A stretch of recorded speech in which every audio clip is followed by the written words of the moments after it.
오늘은 요한복음 17장 마지막 6번째인데 17장 끝자락에 와 있습니다. 자, 우리 17장의 전체를 보면 첫 번째, 아들로 아버지를 영화롭게 하옵소서. 두 번째는 아버지께서 내게 하라고 주신 일을 내가 이루어.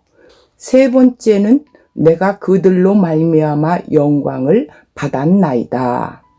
네 번째는 악에 빠지지 않게 보존하기를 위함이니. 다섯 번째, 내게 주신 영광을 내가 그들에게 주었사오니. 자, 오늘 여섯 번째는 내가 아버지의 이름을 그들에게 알게 하였고 라는 주제를 가지고 17장 24절에서 26절 말씀을 갖고 나누겠습니다. 한번 우리 본문을 읽어볼까요? 함께 읽겠습니다. 아버지여, 내게 주신 자도 나 있는 곳에 나와 함께 있어.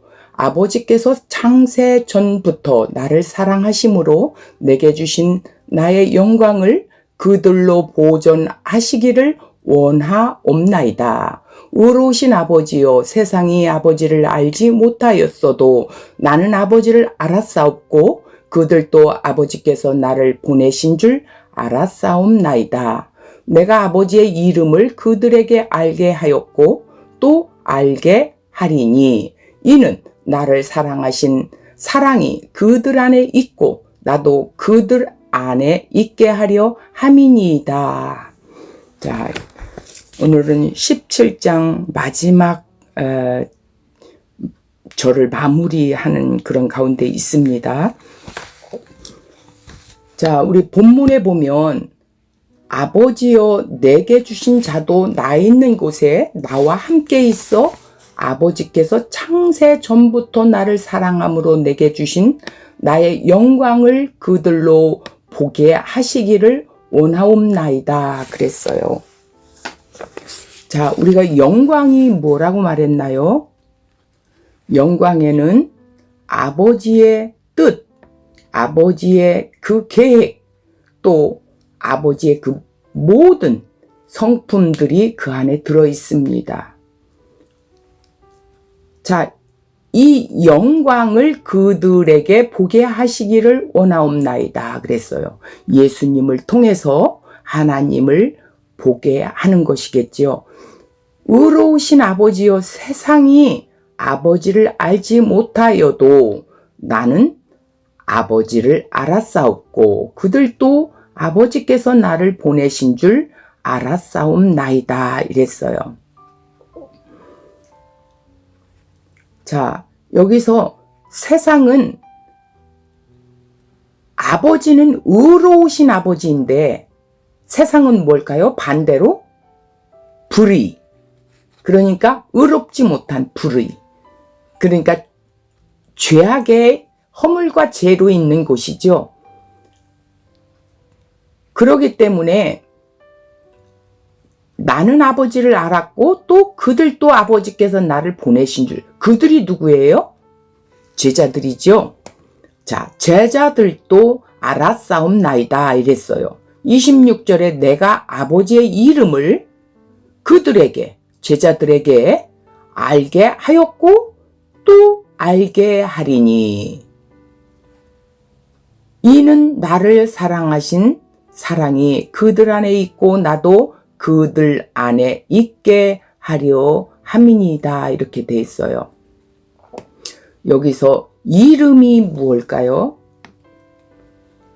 자, 이 이름 속에 이름의 뜻 안에는 모든 것이 함축되어 있는데 하나님의 성품, 인격, 뜻, 일, 의로우신 분, 전능하신 분, 전지하신 분 여러 가지가 그 안에 함축되어 있다라는 것입니다.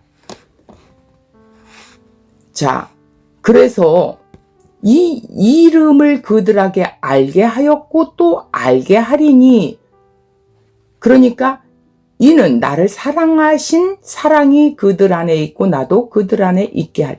결론은 하나 되게 하기 위해서 말씀하시는 것입니다. 그러면 이 말씀을 좀 우리가 더 깊이 나누기 위해서 원고로 들어가 보겠습니다. 예수님은 자신의 떠남과 성령의 오심에 관한 긴 고별 설교가 14장에서부터 16장을 마치고 17장에 들어가서 예수님이 기도하시는 내용이지요. 자, 17장에서 이렇게 3번을 분리시켰었지요. 기도 제목을 1절에서 5절은 예수님 자신에 대하여 어떤 내용? 아들을 영화롭게 하사 아들로 아버지를 영화롭게 하옵소서라는 기도를 했어요. 그리고 6절에서 19절을 보면 제자들을 위한 중보의 기도이고 아버지의 거심을 알게 하시고 보존하심과 거룩하게 하소서 이렇게 했던 기도예요. 20절에서 26절 모든 믿는 이들에 대한 중보의 기도입니다. 모든 성도가 사랑으로 하나 되어 자신의 영광에 참여하는 것입니다. 이것이 예수님을 통한 새 창조의 목적인 거예요. 사단의 나라인 이 세상에 하나님 나라가 임하는 것이죠. 누구를 통해서? 예수 그리스도를 통해서. 17장에서 예수님의 기도의 결론적인 부분인 하나가 되게 하소서 하는 그런 기도입니다. 하나가 되어야 된다라는 것이에요. 예수와 하나님이 하나이듯이 우리를 그 하나됨에 참여시켜 천국에 임한 것은 큰 은혜임을 알아가는 거예요. 왜 우리를 하나됨에 참여시키는 것일까요? 그것은 예수님의 하나님의 그 언약을 이루시기 위함이며 하나님의 이름을 위한 것이고 또 하나님의 영광과 그 뜻을 위하여 자기 백성과 영원히 함께 사는 것이에요. 자, 하나님의 이 일하심을 우리가 바로 알고 나 같은 죄인이 이러한 하나님의 부르심에 참여가 되었다라는 사실, 이것이야말로 축복이 아니면 무엇이겠습니까? 그러나 우리가 아직도 하나님과 그를 보내신 자 예수 그리스도를 제대로 알지 못하고 있는 것이 안타까운 사실입니다. 이것이 영생인데도 그러한 것에 관심이 없고 또 자기의 믿음으로 나는 예수를 믿고 있다라고 이렇게 주장을 하고 있는 것이에요. 왜 이렇게 된 것일까요? 우리 안에 예수님 외에 세상 것이 보이는 것이 너무나 많아요. 그렇기 때문에 이 귀한 부분을 놓치고 있는 거예요. 세상 속에서도 예수님은 여전히 일하고 계시고 있거든요. 아버지와 자신이 하나이듯 그로 인한 영광과 기쁨을 자기의 택한 백성들에게 주기 위하여 십자가를 지시고 부활하시고 또한 성령을 우리에게 보내주셨습니다. 우리로 주님의 그 하나됨에 참여를 시키고 있는 것이지요. 그러므로 성도의 운명이랑 이렇게 고정되어 있다라는 것입니다. 그러면 어떤 운명일까요? 주님과 함께 되는 운명이라는 것이죠. 어떠한 부르심과 택하심을 입고 있습니까? 섬김을 받은 자가 아니라 어떻게? 섬기는 자로 나와 동일한 우리 예수님이 십자가를 지고 가신 것처럼 나와 동일한 십자가의 길을 함께 가자고 예수님이 우리를 부름을 주신 것이에요. 주님과 하나 되기 위하여 그렇게 하시는 것이죠. 하나 되어 무엇을 하고자 하는 걸까요? 자, 22절을 보면 내게 주신 영광을 내가 그들에게 주었사오니 이는 우리가 하나가 된 것 같이 그들도 하나가 되게 하려 함이다 이랬어요. 내게 주신 영광을 창세전에 아버지와 함께 했던 영광과 사역을 마친 후에 아버지와 함께 누릴 영광을 말하는 거예요. 예수님은 마지막 설교와 대제사장적 기도 속에 십자가와 영광을 분명하게 연결시키셨습니다. 요한복음 13장 31절 그가 나간 후에 예수께서 이르시되 지금 인자가 영광을 받았고 하나님도 인자로 말미암아 영광을 받으셨도다. 32절 만일 하나님이 그로 말미암아 영광을 받으셨으면 하나님도 자기로 말미암아 그에게 영광을 주시리니 곧 주시리라. 십자가의 죽음을 영광이라고 표현하신 것은 아버지의 뜻에 복종함으로써 맡겨진 사명을 완벽하게 이루심을 말하는 것입니다. 아버지께서 아들에게 주신 영광은 모든 사역과 사명으로 십자가를 통해 그 영광을 선명하게 드러납니다. 그들에게 주었사오니 이 말씀은 제자들 역시 아들의 영광을 소유합니다. 주어지는 영광이란 자녀로서 그리스도와 함께 세세토록 왕노릇하는 영광이요 영원히 사랑 가운데 거하는 복이지요. 자, 디모데후서 2장 12절을 한번 읽어볼까요? 참으면 또한 함께 왕노릇할 것이요 우리가 주를 부인하면 주도 우리를 부인할 것이라. 계시록 20장 4절 또 내가 보좌들을 보니 거기에 앉은 자들이 있어 심판하는 권세를 받았더라. 또 내가 보니 예수를 증언함과 하나님의 말씀 때문에 목배임을 당한 자들의 영혼들과 또 짐승과 그의 우상에게 경배하지 아니하고 그들의 이마와 손에 그의 표를 받지 아니한 자들이 살아서 그리스도와 더불어 1000년 동안 왕노릇하니 이렇게 말씀이 있습니다. 이들의 영광이 아버지의 모든 뜻에 순종하는 것 속에서 나타났듯이 제자들의 영광도 십자가의 길에서 나타난다라는 것입니다. 예수님은 제자들에게 각기 자기의 십자가를 지고 그 뒤를 따라오라고 누가복음 9장 23절에 말씀하고 있습니다. 또 무리에게 이르시되 아무든지 나를 따라오려거든 자기를 부인하고 날마다 제 십자가를 지고 나를 따를 것이니라 이랬어요. 예수님의 죽음과 부활의 연합함으로 순종과 겸손과 순환을 통하여 영광을 나타내는 것이 성도들의 십자가입니다. 믿는 자에게 있어서 십자가는 형벌이 아니라 제자됨의 사명과 하나님의 자녀됨의 존귀함을 드러내는 것입니다. 따라서 사도들은 그리스도께서 십자가에 못 박히심으로 획득한 그 영광을 세상 가운데 실제적으로 나타날 때에 아버지와 아들이 있는 그곳에서 영원한 영광을 보게 될 것입니다. 자, 23절 볼까요? 곧 내가 그들 안에 아버지께서 내 안에 계셔 그들로 온전함을 이루어 하나 되게 하려 함은 아버지께서 나를 보내신 것과 또 나를 사랑하신 같이 그들로 사랑하신 것을 세상으로 알게 하려 함이로소이다. 이렇게 말씀하고 있습니다. 21절은 아버지와 아들이 서로 내주는 것 속에 제자들도 함께 거한다는 논조가 있어요. 본절은 보다 수직적인 의미에서 아버지와 아들과 제자들의 관계로 하나로 묘사하고 있지요. 제자들과 아버지의 상호 연합을 위한 중보적 매개체로서의 아들을 설명하면서 어떻게 해요? 세상 가운데서 사랑을 나타내야 할 제자들의 온전한 일체성을 강조하고 있는 거예요.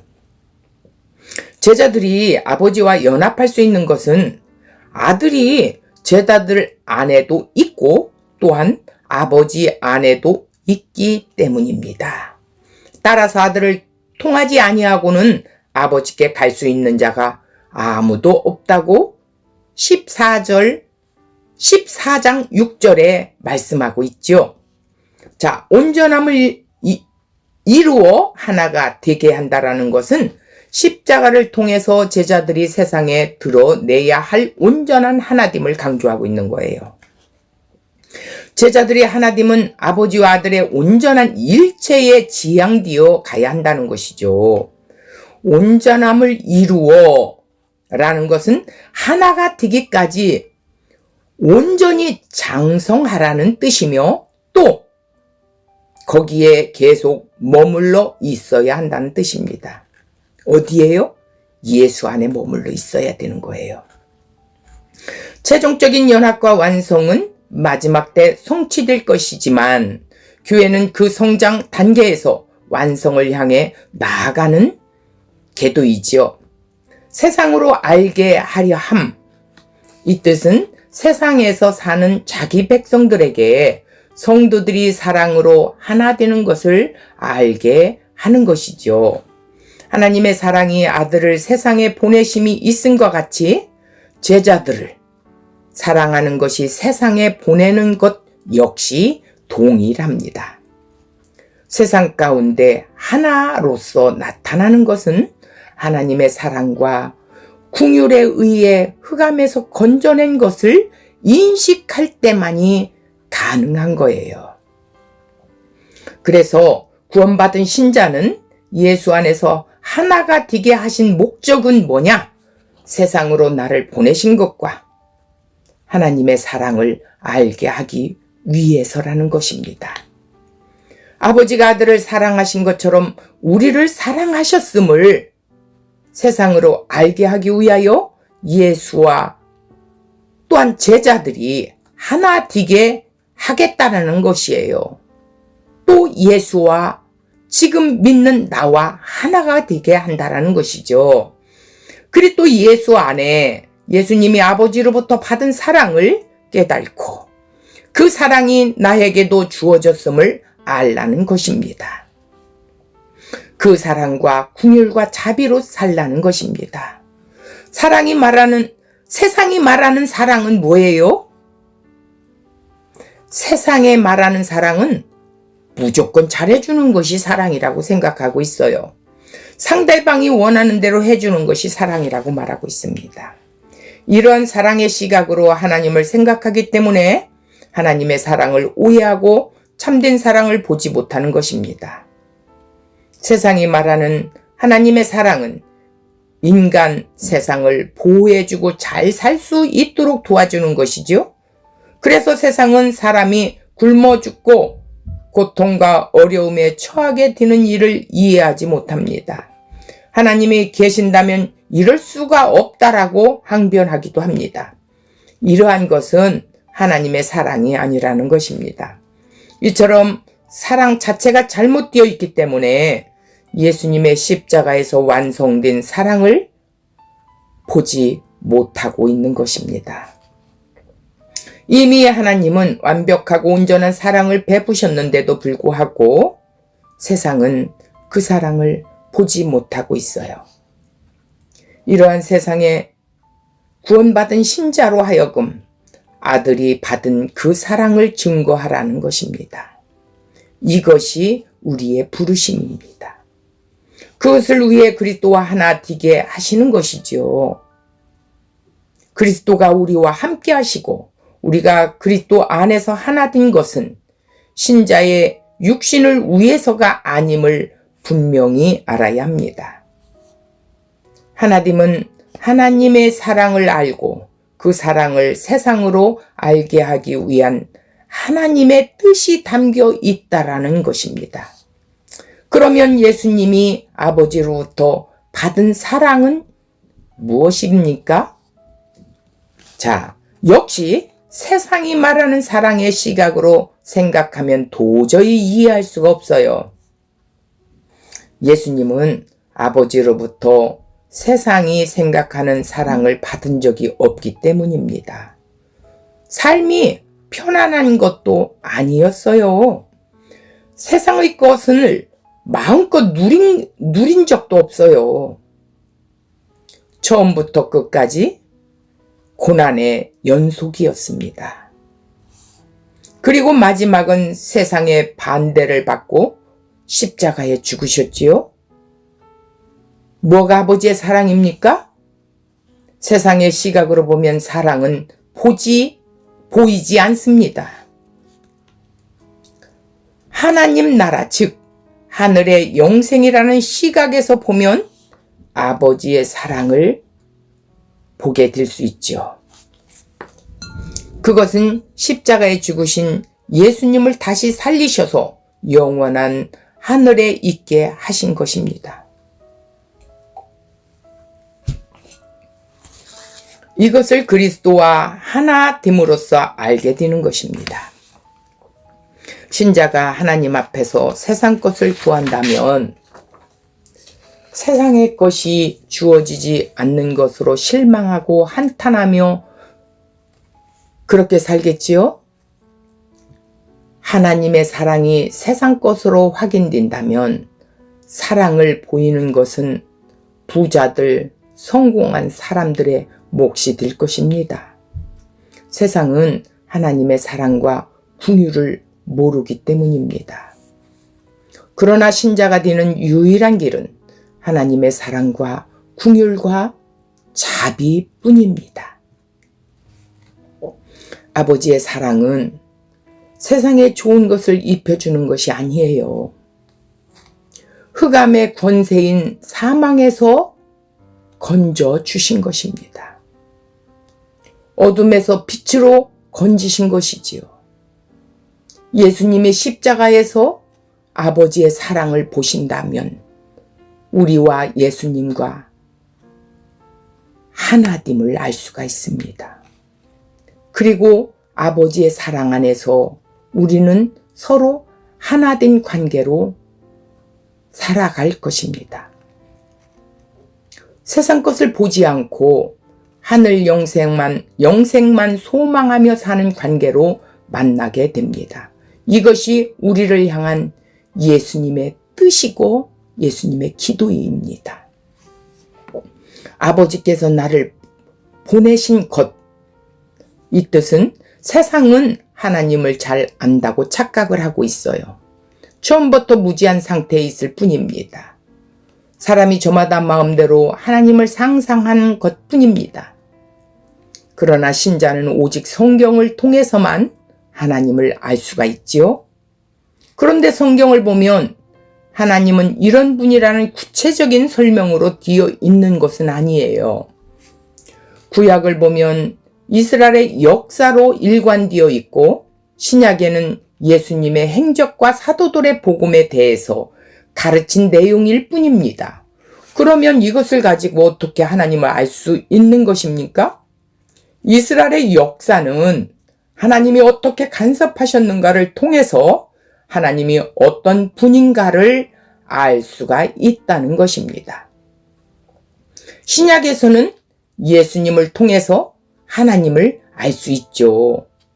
사도가 증거한 복음 역시 하나님이 누구신가를 담겨 있습니다. 이스라엘을 보면서 하나님은 자기 백성과 번영과 발전을 위해 일한 분이 아니라는 답을 낼 수가 있고, 사도들을 보면서 하나님은 자기 백성의 편안함과 성공을 위해 일하는 분이 아니라는 답을 낼 수가 있습니다. 이스라엘과 사도들의 모습들 하나하나가 하나님을 계시하는 도구로서 사용되었기 때문입니다. 성경에 근거하지 않는 하나님은 그저 우상일 뿐입니다.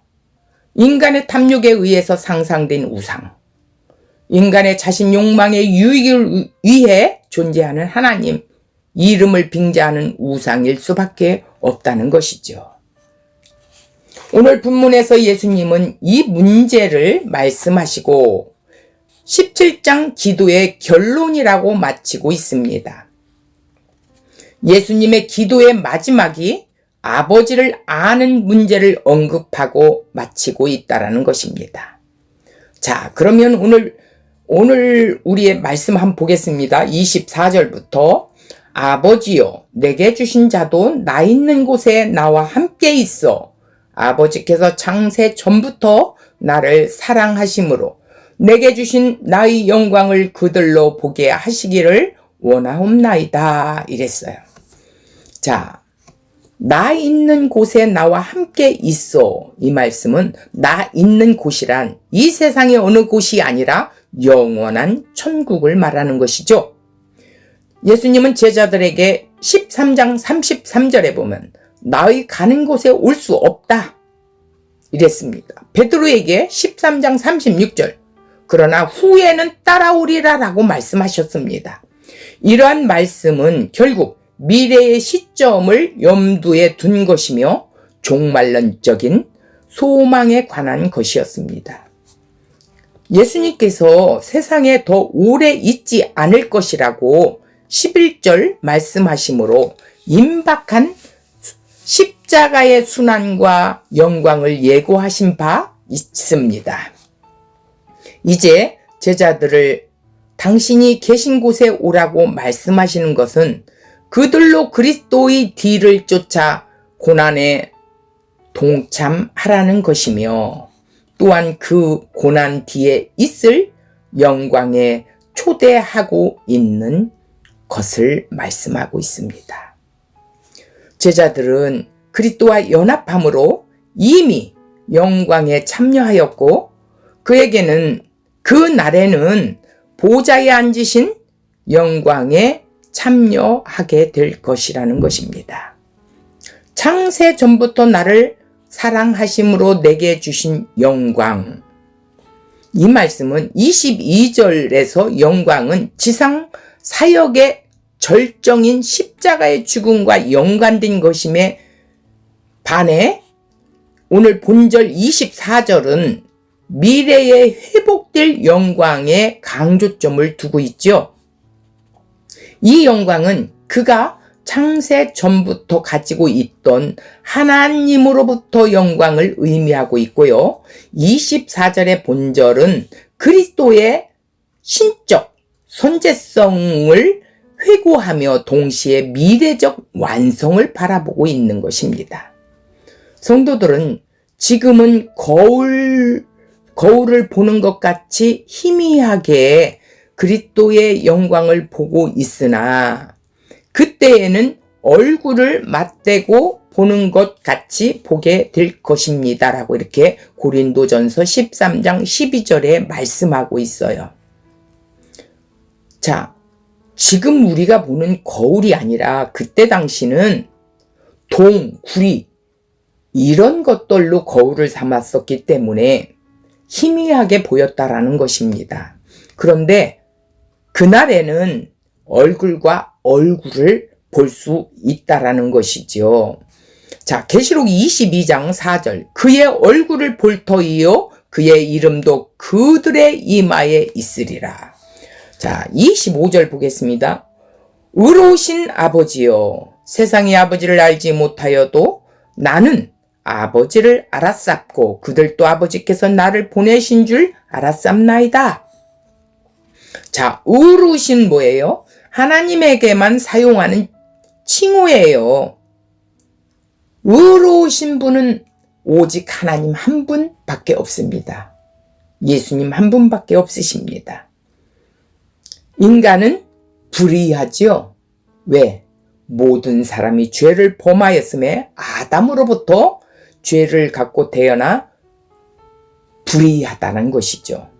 즉 반대죠. 의의 반대가 불의죠. 그래서 의로우심 하나님에게만 사용하는 칭호인데 11절 거룩하신 아버지와 같이 하나님의 성품을 나타내는 것이지요. 하나님의 의는 근본적으로 불의한 성질을 가지고 있는 세상으로부터 구별되고 있어요.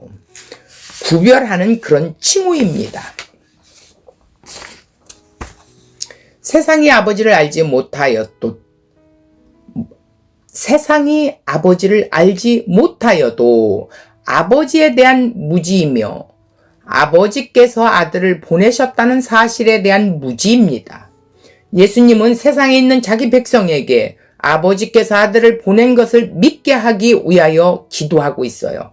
세상, 사단과 하나 되어 붙잡혀서 생각과 판단이 자기 욕망, 유익에 다스림을 받는 뭐예요? 유대인들의 그 행위주의자들.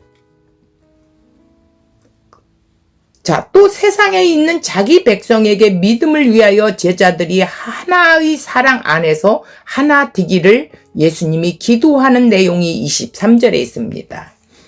자, 본문에서는 아버지와 제자들 사이를 연결시키는 중보자로서의 예수님의 모습이 부각되고 있죠.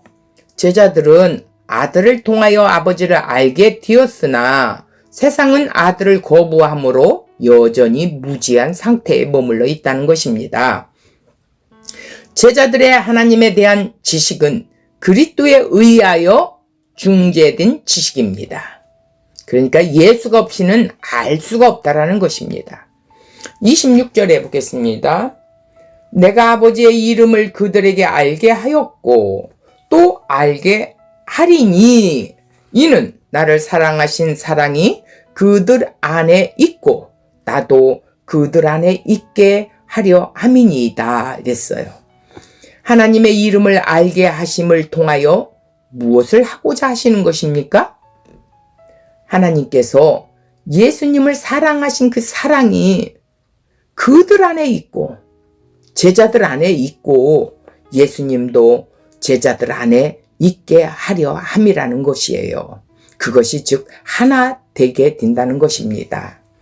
제자들에게 아버지를 알게 하는 이유가 있는데 예수님을 사랑하신 아버지의 그 사랑이 제자들 안에 있다라는 것입니다.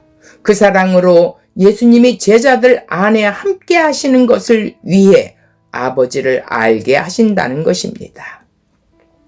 내가 아버지의 이름, 인격과 뜻, 본성과 일하심, 하나님의 마음이지요. 아들의 지상 사역에 확인되어 있습니다.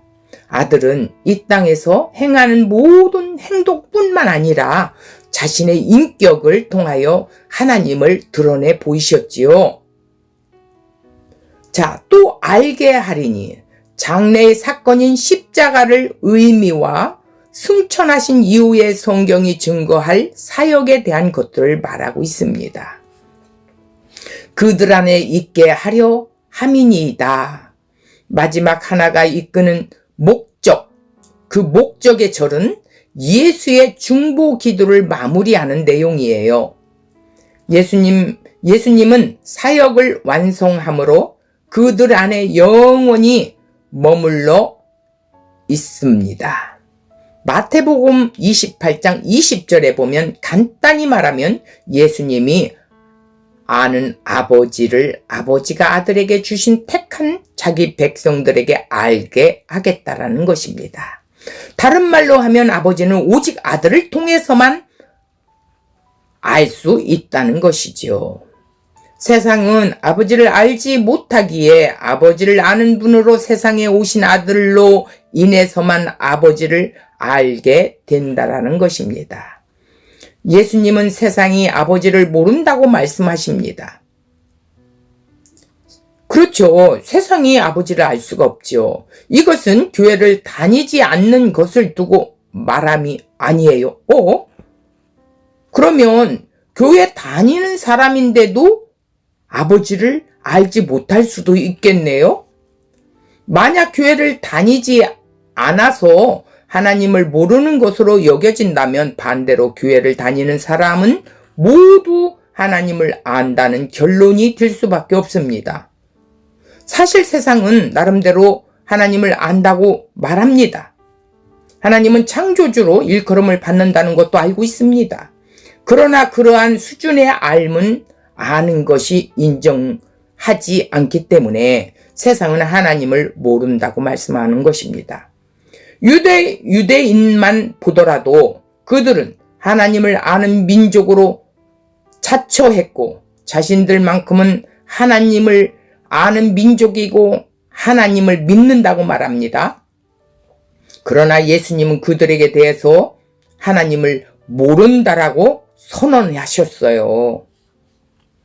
예수님 말씀하신 아버지를 아는 상태는 지식적인 것이 아니라 뭔가 다른 것을 두고 말씀하는 것이 분명합니다.